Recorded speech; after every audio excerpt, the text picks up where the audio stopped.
ये lecture number 3 है। हम लोग अभी लेक्चर नंबर 2 तक पहुंचे हुए थे। लेक्चर नंबर 2 को कंप्लीट कर लिया था काली लिनक्स के कोर्स में। तो आओ हम लोग लेक्चर नंबर 3 को स्टार्ट करते हैं। लेक्चर नंबर 3 में हम लोग पढ़ने वाले हैं कि लिनक्स फाइल सिस्टम हायरार्की। ये टॉपिक पढ़ने से पहले हमें ये पता होना चाहिए कि फाइल सिस्टम क्या होता है। तो फाइल सिस्टम को मैं बहुत ही सिंपल वर्ड में समझाता हूँ। The management of file is known as a file system. इसको और अच्छे से कैसे समझाता हूँ, मैं विंडोज का एग्जांपल लेता हूँ। जैसे विंडोज में आप कुछ भी डाउनलोड करते हो तो वो डाउनलोड के फोल्डर में जाता है, तो आप लोग आसानी से उस फाइल को जाके हैंडल कर लेते हो, देख लेते हो कि आपने क्या डाउनलोड किया है। अगर आप कुछ भी सॉफ्टवेयर इंस्टॉल करते हो अपने विंडो में तो वो सी ड्राइव में प्रोग्राम के अंदर जाता है। ठीक उसी टाइप से लिनक्स में भी एक प्रॉपर मैनेजमेंट ऑफ फाइल होता है। जैसे विंडो में सभी फाइल एक ऑर्गेनाइज वे से होती हैं। डाउनलोड फाइल अलग फोल्डर में होंगी, सॉफ्टवेयर इंस्टॉलेशन फाइल अलग फोल्डर में होंगी। उसी टाइप से लिनक्स में ऑर्गेनाइज मैनर से सभी फाइल डिजाइन किया जाता है ताकि हमें पता रहे कि कौन फाइल और कौन फोल्डर कितना इंपॉर्टेंट है। जिससे कि आप लोग ऐसे समझ सकते हो कि जब भी हम लोग लाइब्रेरी में जाते हैं तो लाइब्रेरी में एक प्रॉपर रैक में मैथ के बुक होंगे, फिर दूसरी तरफ फिजिक्स के बुक होंगे, तीसरी तरफ केमिस्ट्री के बुक होंगे। सभी बुक्स ऑर्गेनाइज वे में होती हैं। वैसे ही जब फाइल ऑर्गेनाइज वे में डिजाइन किया गया हो तो उसे फाइल सिस्टम कहते हैं, और ये फाइल सिस्टम हम लोग लिनक्स में देखने वाले हैं। तो hello everyone, welcome back to my YouTube channel Radhe coding. और आज के वीडियो में हम लोग ये topic Linux file system hierarchy को अच्छे से समझने वाले हैं। तो ठीक है, हम लोग स्टार्ट करते हैं। तो सबसे पहले ये आइडिया 1993 में आया गया था कि लिनक्स से सभी फाइल्स को ऑर्गेनाइज वे में रखा जाए। तो सबने इस पे गोल बना के काम करना स्टार्ट कर दिया था। उसके बाद से सभी फाइल्स लिनक्स में ऑर्गेनाइज वे से डिजाइन किया गया ताकि हम लोग अपने हिसाब से अपने रेफरेंस पॉइंट से उस फाइल और फोल्डर में जाके अपने जरूरत को समझ सकें। फॉर एग्जांपल, जैसे कि विंडो में आप लोग जाओगे तो समझो कि आपने गलती से किसी इमेज को या वीडियो को डिलीट कर दिया। तो गलती से अगर वो वीडियो डिलीट हो गया होगा तो आप लोग तुरंत बिन में जाओगे और उसको रिकवर कर लोगे। क्यों? क्योंकि आपको पता है कि जो फोल्डर या फाइल्स आप लोगों ने डिलीट किया है वो बिन फोल्डर में होगा, बिन में होगा विंडो में। ठीक उसी टाइप से लॉस्ट एंड फाउंड करके फोल्डर होता है लिनक्स में, और इसमें जो भी कुछ डिलीट हो गया होगा गलती से वो लॉस्ट एंड फाउंड फोल्डर में आप लोग को मिल जाएगा। तो आप लोग को फोल्डर का इंपॉर्टेंस पता होना चाहिए कि इस फोल्डर में कौन से डेटा स्टोर होते हैं, ताकि आप लोग लिनक्स को और अच्छे से समझ पाओ। तो ये टॉपिक हम लोग अच्छे से कवर करने वाले हैं। इसके बाद नेक्स्ट लाइन पे मैं नेक्स्ट स्लाइड पे लेता हूँ, और यहाँ पे फाइल सिस्टम हायरार्की को हम लोग समझने वाले हैं। फाइल सिस्टम क्या होता है आप लोग समझ लिए। The proper arrangement and management of a file is known as a file system. समझ गए? प्रॉपर मैनेजमेंट, ऑर्गेनाइज वे से फाइल को डिजाइन किया गया हो उसे फाइल सिस्टम बोलते हैं। कोई भी मैं रटा हुआ डेफिनेशन नहीं बोल रहा हूँ, मैं खुद जो समझा हूँ आपको भी वही समझा रहा हूँ। तो अब हम लोग पढ़ने वाले हैं फाइल सिस्टम हायरार्की। तो देखो, इसमें सबसे पहले आप लोग ऐसे समझ पाओगे कि जैसे कि विंडो का मैं एग्जांपल लेके समझाता हूँ। विंडो में एडमिनिस्ट्रेटर ही सब कुछ होता है। फॉर एग्जांपल, मैं एडमिनिस्ट्रेटर हूँ तो मैं किसी फाइल को और फोल्डर को चाहूंगा तो डिलीट कर दूंगा या फिर उसमें चेंजेस कर सकता हूँ। ठीक उसी टाइप से रूट होता है। रूट किस में होते हैं? लिनक्स में होते हैं। मैं एक सिंपल वर्ड में समझाता हूँ कि विंडो में सी ड्राइव के अंदर सभी प्रॉपर फाइल होती हैं विंडोज की, है ना, वो सी ड्राइव के अंदर होगा। लेकिन लिनक्स में ऐसा नहीं होता है। लिनक्स में रूट के अंदर सब होंगी। समझ गए? रूट के अंदर सभी लिनक्स की फाइल प्रेजेंट होंगी। तो हम लोग उसी फाइल को, हर एक फाइल को अच्छे से और फोल्डर को अच्छे से समझेंगे कि कौन से फोल्डर में किस टाइप की फाइल होती हैं, ताकि हमें जब भी कोई जरूरत पड़े तो उस फोल्डर में जाके अपने फाइल्स को हम लोग चेक कर सकें और उसमें चेंजेस कर सकें। तो सबसे पहले रूट होता है। रूट जो होता है मेन फोल्डर होता है लिनक्स का। रूट के अंदर ही सभी फोल्डर होती हैं। तो हम लोग देखते हैं कौन कौन से फोल्डर होते हैं रूट के अंदर, और मैं उसमें से कुछ फोल्डर को एक्सप्लेन करूंगा। लेकिन पूरे यूट्यूब चैनल पे सबसे ज्यादा एक्सप्लेनेशन और डिटेल वीडियो मेरा ही आपको मिलेगा। आप लोग चाहेंगे तो एक बार चेक भी कर लीजिएगा। तो रूट के अंदर बिन फोल्डर होता है, बूट फोल्डर होता है, डेव फोल्डर होता है जिसको ड्राइवर बोलते हैं, ईटीसी फोल्डर होता है, होम फोल्डर होते हैं, लाइब्रेरी आप लोग इसको लिब भी बोल सकते हो, media folder, MNT folder, OPT folder, root folder. ये आप लोग कंफ्यूज मत होना, रूट के अंदर एक और फोल्डर होता है जो रूट नाम का होता है। इन दोनों का काम अलग अलग है। इस फोल्डर में क्या क्या स्टोर होते हैं, रूट फोल्डर में कौन से डेटा स्टोर होते हैं, मैं आगे आप लोग को समझाऊंगा। अभी बी पेशेंस रहो, बस एक बार ये नाम देख लो कौन कौन से नाम है अभी। S bin folder, SRB folder, temporary folder, user folder और एक वेरिएबल फोल्डर होते हैं। तो ये सब फोल्डर होते हैं। इन सभी फोल्डर को अगर हम लोग समझ लें तो इतना हम लोग के लिए इनफ है।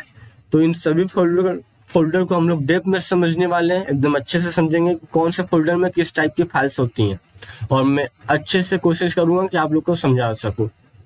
तो सबसे पहले हम लोग देखने वाले हैं कि बिन फोल्डर में कौन सी फाइल्स होती हैं। तो जो भी लिनक्स में हम लोग कमांड लिखते हैं, ऑब्वियसली लिनक्स में सब लोगों ने जो यूज किया होगा कमांड लिखा होगा, cd कमांड, ls कमांड, ये सब जो कमांड होते हैं ना, ये भी एक फाइल्स होती हैं। और ये कौन से फोल्डर में होती हैं, बिन फोल्डर में होती हैं। मैं आप लोग को प्रैक्टिकल भी करके दिखा दूंगा कि बिन फोल्डर में वो सब कमांड प्रेजेंट होते हैं जो भी कमांड हम लोग लिनक्स में यूज करते हैं। तो समझ गए। और ये बिन फोल्डर किसके द्वारा एक्सेस किया जाता है, यूजर के द्वारा। यूजर और एडमिनिस्ट्रेटर और सिस्टम दोनों एक्सेस कर लेते हैं। जैसे कि मैं लिनक्स में समझो कोई सिंपल सा कमांड टाइप करता हूँ cd, तो cd कमांड जो होगा वो बिन फोल्डर में होगा, जो सिस्टम समझ लेता है कि नहीं ये cd कमांड है और उसका जो भी काम है वो सिस्टम करता है। तो समझ गए बिन फोल्डर में कौन से कमांड होते हैं, पूरे कमांड ही बिन फोल्डर में होते हैं। अब उसके बाद बूट, जो रूट के अंदर बूट फोल्डर होता है, उसमें बूटिंग प्रोसेस के लिए जो जो फाइल इंपॉर्टेंट होती हैं वो सब फाइल बूट फोल्डर में होती हैं। समझ गए। ईटीसी फोल्डर, इसको आप लोग ऐसे समझ लो कि जो फाइल्स कहीं नहीं प्रेजेंट होती हैं वो ईटीसी फोल्डर में प्रेजेंट होती हैं। फॉर एग्जांपल अगर मैं सिंपल एक वर्ड में बोलूं तो ईटीसी फोल्डर में कॉन्फ़िगरेशन फाइल्स होती हैं। कॉन्फ़िगरेशन फाइल क्या होते हैं, जैसे कि आप लोग कोई सॉफ्टवेयर इंस्टॉल कर लिए तो उस सॉफ्टवेयर के जो भी फाइल्स रहेंगी, जो कॉन्फ़िगरेशन रहेगा, वो सभी फाइल्स, उस सॉफ्टवेयर के फाइल्स ईटीसी फोल्डर में आपको मिलेंगे। समझ गए। कोई भी सॉफ्टवेयर आप लोग अपने लिनक्स में इंस्टॉल करते हो तो उसका फाइल्स ईटीसी में मिलेगा, और नेटवर्किंग के फाइल भी ईटीसी में आपको मिल जाते हैं। अब हम लोग देखेंगे होम फोल्डर। होम फोल्डर में यूजर के फाइल होते हैं। फॉर एग्जांपल राम और श्याम दो दोस्त हैं, तो राम कभी आके लिनक्स पे काम करता है तो कभी श्याम आके लिनक्स पे काम करता है। दोनों यूजर अलग अलग हैं। तो होम क्या करेगा कि दोनों यूजर को रिकॉर्ड करेगा कौन कौन यूजर आके काम किया हुआ है लिनक्स पे, किसने किसने यूज किया हुआ है। तो समझ गए। और अब हम लोग देखने वाले हैं डेव फाइल। डेव फाइल में ड्राइवर इंस्टॉल होते हैं। ड्राइवर इंस्टॉल नहीं बोल सकते, ड्राइवर के फाइल होते हैं। मतलब मैं ऐसे समझाऊं, the dev directory is the location of special device file, all the hardware files are present in dev file. तो मैं इसको सिंपल वर्ड में समझाता हूँ कि हार्डवेयर रिमूवल डिस्क फाइल जो होते हैं, जो मतलब हार्डवेयर के डेटा होते हैं ना, हार्डवेयर के डेटा या फिर डिस्क फाइल के डेटा जो रिमूव होते हैं, रिमूवल डिस्क फाइल के डेटा डेव फाइल में आपको मिलेंगे। समझ गए। और अब मीडिया फोल्डर में क्या होते हैं, मीडिया फोल्डर में आप लोग ऐसे समझो, removal media, hard drive, pen drive, flash drive, CD, इन सब के फाइल्स आपको मीडिया में मिलेंगे। समझ गए। अब लाइब्रेरी फोल्डर को देखते हैं कि लाइब्रेरी फोल्डर में कौन से फाइल्स रहते हैं। लाइब्रेरी फोल्डर्स में हमारे वो सब फाइल्स रहते हैं जो बूटिंग सिस्टम के लिए इम्पोर्टेंट होता है। जब सिस्टम बूट हो रहा होता है, जो कमांड हम लोग देते हैं ना, बूटिंग के टाइम पे जो कमांड देते हैं लिनक्स को, वो कमांड लाइब्रेरी फोल्डर में होते हैं। और उससे रिलेटेड भी बहुत इंपॉर्टेंट फाइल लाइब्रेरी फोल्डर में होते हैं। एमएनटी फोल्डर, एमएनटी फोल्डर में कौन सी फाइलें होती हैं, टेम्पोररी फाइल एमएनटी फोल्डर में जाके स्टोर होते हैं। समझ गए। टेम्पोररी फाइल क्या होते हैं वो आगे आएगा शायद मेरे ख्याल से। टेम्पोररी फाइल वो फाइल होती हैं जो हम लोग टेम्पोररी स्टोर करते हैं लिनक्स में, और वो टेम्पोररी फोल्डर एमएनटी में होता है, जिसे मेरे ख्याल से यहाँ पे आना चाहिए। अभी हम लोग पढ़ते हैं ओपीटी फोल्डर। आप लोग ऐसे समझो, प्रिंटर के सॉफ्टवेयर आप लोग इंस्टॉल किए तो वो जो एक्सटर्नल सॉफ्टवेयर है ना, एक्सटर्नल सॉफ्टवेयर प्रिंटर का जो आप लोगों ने इंस्टॉल किया हुआ है, वो लिनक्स में ओपीटी फोल्डर में आपको उसके सॉफ्टवेयर मिलेंगे। अब उसके बाद हम लोग एसआरबी फोल्डर को समझते हैं कि एसआरबी फोल्डर में कौन से फाइल्स होती हैं। तो साइट स्पेसिफिक डेटा जो होते हैं वो एसआरबी फोल्डर में मिलेंगे। मतलब किसी साइट का इंफॉर्मेशन जो आप लोगों ने डेटा भेजा हो या रिसीव किया हो, उसके इंफॉर्मेशन आपको एसआरबी फाइल्स में, एसआरबी के फोल्डर में इन्फॉर्म फाइल्स मिलती हैं। अब रूट में ये होम डायरेक्टरी होता है, रूट जो होता है वो होम डायरेक्टरी होता है यूजर का। मतलब कि राम और श्याम 2 यूजर थे, तो राम ने आके लिनक्स पे कुछ काम किया तो उसने अपना कुछ इंफॉर्मेशन दिया, कुछ चेंजेस किए, तो वो जो यूजर होगा राम, रूट फोल्डर में राम का डेटा होगा प्लस श्याम का भी डेटा होगा, और राम केवल अपना ही डेटा हैंडल कर पाएगा, अपना ही डेटा को देख सकता है कि राम ने क्या क्या चेंजेस किए हुए हैं, क्या क्या काम किया हुआ है। तो यूजर के इंफॉर्मेशन रूट फोल्डर में इंक्लूड होते हैं या स्टोर होते हैं, ऐसे समझ लो। S bin folder, S bin folder में कौन से फाइल होती हैं? Booting system, restoring, recovering and repairing system की जो भी फाइल्स इंपॉर्टेंट होती हैं वो सब फाइल्स एस बिन में होती हैं। तो ये सब फोल्डर आप लोग समझ गए। और एक फोल्डर मेरे ख्याल से छूट रहा है जो टेम्पोररी फोल्डर है। ये फोल्डर जो होते हैं, ये फोल्डर टेम्पोररी फाइल स्टोर करते हैं और आप जैसे ही अपने सिस्टम को रीस्टार्ट करोगे ये टेम्पोररी फोल्डर डिलीट हो जाती हैं, उसमें जो फाइल्स रहती हैं वो डिलीट हो जाती हैं। तो टेम्पोररी फोल्डर में वही फाइल जाती हैं, केवल टेम्पोररी पर्पस के लिए जाती हैं फाइल्स। समझ गया?